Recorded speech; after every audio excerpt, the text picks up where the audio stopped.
महाडमध्ये ऐश्वर्या सलूनच्या दुकानात 5 वर्षांच्या चिमुकलीवर बलात्कार। महाड तालुक्यात खाऊला पैसे देतो असे आमिष दाखवून सलूनच्या दुकानात नराधम आरोपी बोलावून घेतो आणि आपली वासनेची भूक मिटवतो।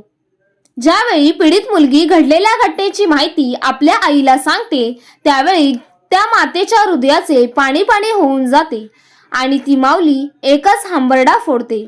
महाड तालुक्यातील ऐश्वर्या हेअर कटिंग सलून मध्ये हा घाणेरडा प्रकार घडला असून सलून चालविणारा विलास पांडुरंग हुलालकर वय वर्षे अंदाजे 50 या आरोपीला पोलिसांनी अटक केले आहे।